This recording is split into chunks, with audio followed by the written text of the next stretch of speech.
किसान परेशान हैं, हम उन किसानों को लेकर अजीबोगरीब बयान दे रहे हैं।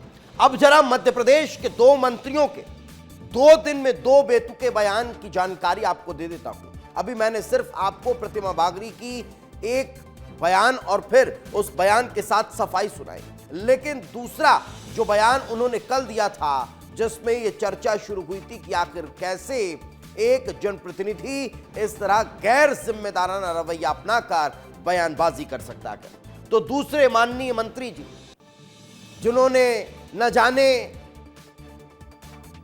रेत माफियाओं को लेकर क्या क्या नहीं कहा और अब किसानों को लेकर किस तरह के बयान दे रहे हैं, जरा चर्चा उस पर भी होगी। तो सबसे पहले बात मंत्री प्रतिमा बागरी की कर लेते हैं, जिन पर आरोप है कि उनके भाई को तस्करी के आरोप में गिरफ्तार किया गया, मगर उस पर जब सवाल पूछा गया तो मंत्री जी नाराज हो गए।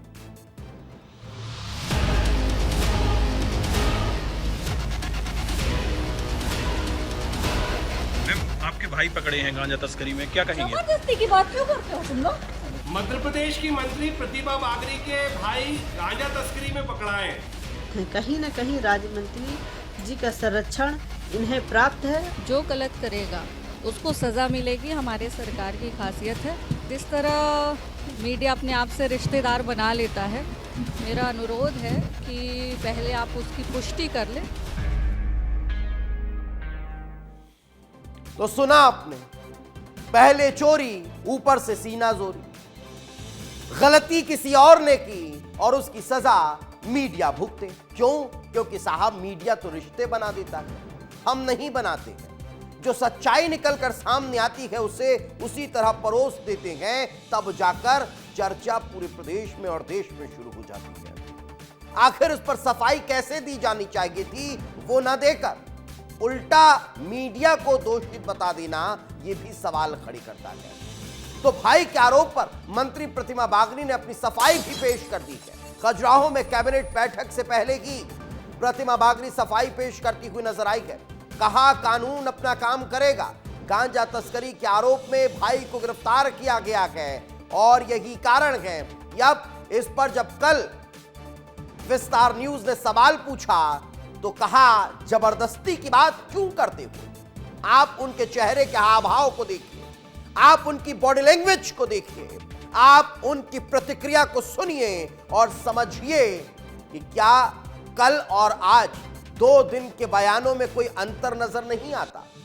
क्या यह समझ नहीं आ रहा या आखिर सच्चाई क्या है? तो ये तस्वीरें मैं जब कल हमारे सहयोगी ने उनसे सवाल पूछा तब भी आपको दिखा रहा हूं और उसके बाद भी सवाल ये खड़ा होता है, ये एक जनप्रतिनिधि को किस तरह से पेश आना चाहिए, एक जनप्रतिनिधि को किस तरह की बातें करनी चाहिए। चलिए आपको फिर से दोनों बयान सुना देते हैं। एक जब कल उन्होंने अपनी प्रतिक्रिया दी और दूसरा आज जब वे सफाई पेश करती नजर आए। आपके भाई, मैम आपके भाई पकड़े हैं गांजा तस्करी में, क्या कहेंगे? जबरदस्ती की बात क्यों करते हो तुम लोग? नहीं, आप बता दीजिए, अपना पक्ष बता दीजिए, क्या कहेंगे? अपना काम कर रही है और कानून अपना काम कर रही है। जो गलत करेगा उसको सज़ा मिलेगी, हमारे सरकार की खासियत है। और जिस तरह मीडिया अपने आप से रिश्तेदार बना लेता है, मेरा अनुरोध है कि पहले आप उसकी पुष्टि कर लें। उसके तथ्यों की जानकारी के बाद ही आप लोग कोई भी निर्णय लें। रक्षाबंधन पर आपने फोटो क्यों ट्वीट कर? मैं पूरी विधानसभा, मेरा परिवार है, पूरे विधानसभा के लोग आते हैं। तो रक्षाबंधन पर ट्वीट क्यों किया मैम? ट्वीट रक्षाबंधन पर सबके लोगों को राखी आपके अकाउंट से क्यों ट्वीट? मैं सबको राखी बांधती हूँ, जिनको जिनको सबके लिए ट्वीट करती हूँ, सबका। सारे तो सुना आपने, मैं जिन जिन को राखी बांधती हूं सबके फोटो ट्वीट करती हूं। मेरे सभी भाई हैं, प्रत्येक कार्यकर्ता मेरा भाई है। और मीडिया पर यह दोषारोपण कर देना कि आप किसी से भी कोई भी रिश्ता बना देते हैं, यह सवाल खड़े करता है। आप उस सफाई के दौरान रंजना के पूछे गए सवाल के दौरान भी उनकी बॉडी लैंग्वेज देखिए, उनकी भाव भंगिमाओं को देखिए, उनकी आंखें तरेरने को देखिए कि कैसे वो हमारी रिपोर्टर को देख रही है। लेकिन चलिए, अब ये एक मामला नहीं, दूसरी तस्वीर भी आपको दिखाता हूं। यह खजुराहो की है, जहां कृषि मंत्री ऐंदल सिंह कंसाना का बयान सामने आया है। प्याज के दाम न मिलने को लेकर उन्होंने क्या कहा वो भी आपको सुनना चाहिए। बड़ी संख्या में प्याज की पैदावार हो रही है, इसलिए तो किसान फेंक रहे हैं। कांग्रेस के राज में तो किसानों की फसलें नहीं होती थी। इस तरह का बेतुका बयान मंत्री देते नजर आए हैं। आवक अच्छी हुई है इसलिए फेंक रहे हैं ना। आवक तो अच्छी हो रही है।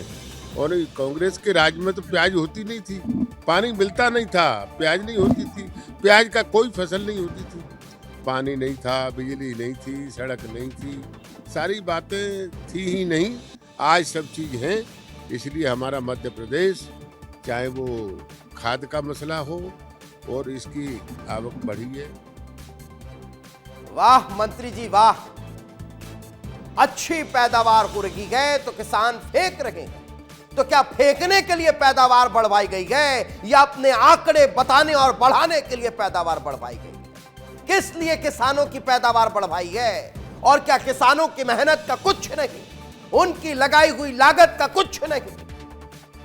और उसके बाद जब किसान अपनी मेहनत पे नहीं वसूल पा रहे हैं तो आप कह रहे हैं कि अच्छी पैदावार हो रही है। चलिए मैं जरा अपने सहयोगियों का रुख कर लेता हूं। इस वक्त रंजना दुबे खजुराहो से हमारे साथ मौजूद है, तो वहीं विवेक शुक्ला न्यूज रूम से हमारे साथ मौजूद है और सुबोध त्रिपाठी हमारे साथ खजुराहो से जुड़ चुके हैं। सबसे पहले रंजना आप ही का रुख करूंगा। आज कैबिनेट की बैठक चल रही है, आपने उन तस्वीरों को भी देखा था जब पचमढ़ी में प्रशिक्षण शिविर चला था। हमने देखा था कि मध्य प्रदेश सरकार के मंत्री विजय शाह के उस बयान के बाद किस तरह से बवाल मचा था और उसके बाद सभी मंत्रियों, विधायकों, माननीयों को ले जाया गया था, प्रशिक्षण दिया गया था कि साहब सुधर जाइए, किस तरह की भाषा शैली का इस्तेमाल करना है, कब कैसे बोलना है, इसका भान आपको होना चाहिए। लेकिन उसके बाद भी ये तस्वीरें सामने नहीं आ पा रही है। रंजना,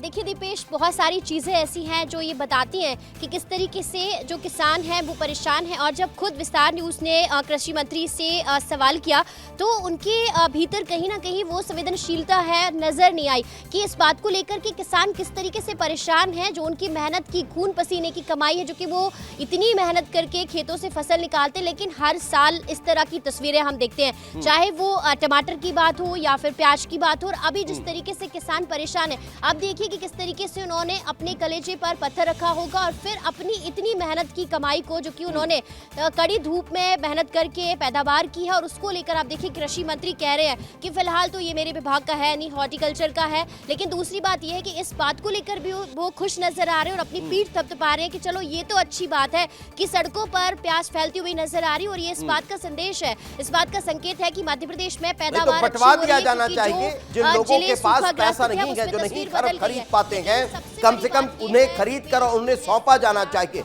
हमने वो तस्वीर भी देखी है रंजना, आपको याद होगा कि जब कैसे प्याज की बम्पर पैदावार हुई थी और उसको सही ढंग से दाम नहीं मिल पा रहे थे तो वो प्याज सड़ने लगी थी, सरकार ने खरीदा था और उसके बाद फिर उसे बांटा भी गया था। खैर हम उस पर नहीं जाएंगे, आगे भी हम इस पर चर्चा करेंगे। लेकिन सुबोध हमारे साथ जुड़े हुए हैं, सुबोध से चर्चा करते हैं। सुबोध, कल आपने जब सवाल किया था तो आखिर मंत्री जी इतनी नाराज क्यों हो गई थी और उसके बाद फिर क्या उन्होंने उस दौरान कोई चर्चा की थी?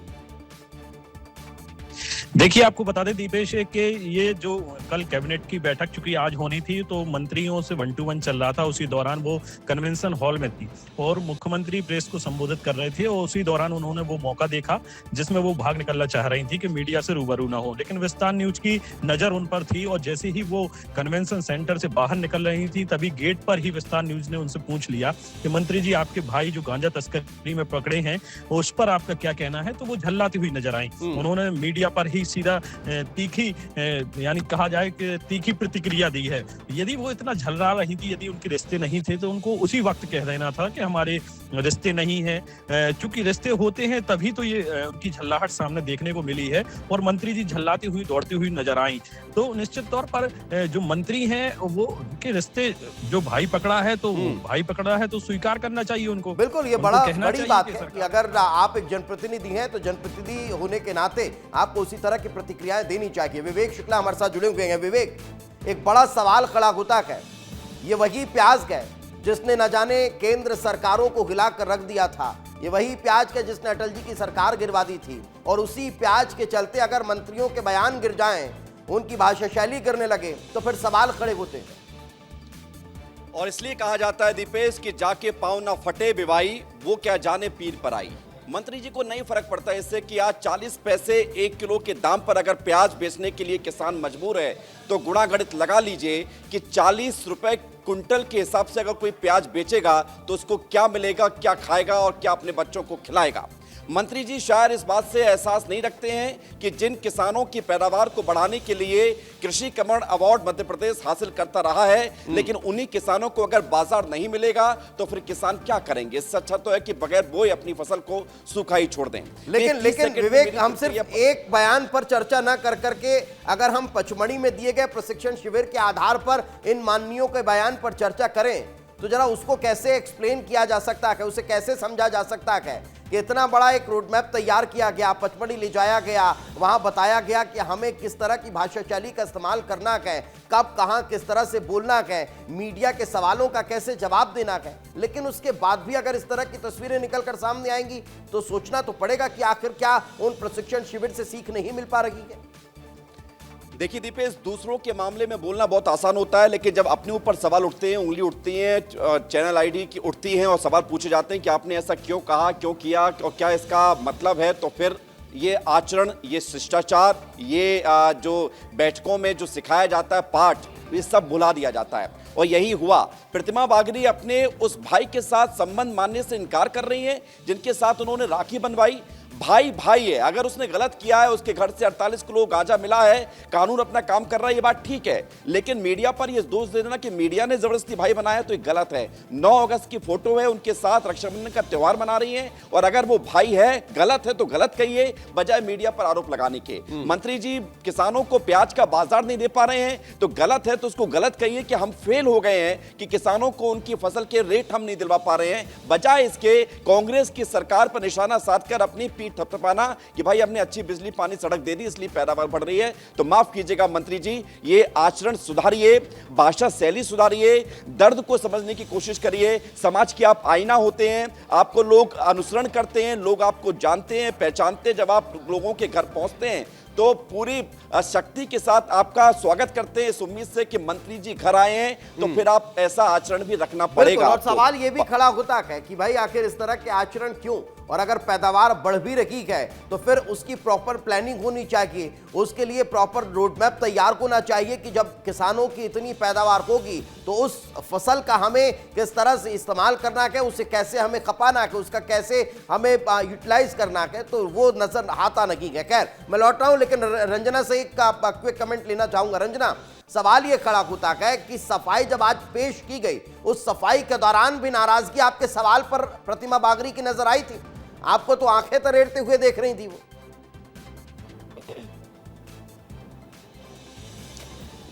जी दीपेश, बिल्कुल आपने गौर किया, लेकिन यहाँ पर प्रतिमा बागरी आज जिस तरीके से नजर आई, उनको देख के लग रहा था, क्योंकि वो समझ चुकी थी कि आज वो मीडिया के सवालों से बचने वाली नहीं है, और इसीलिए शायद वो पहले से पूरी तैयारी करके आई थी।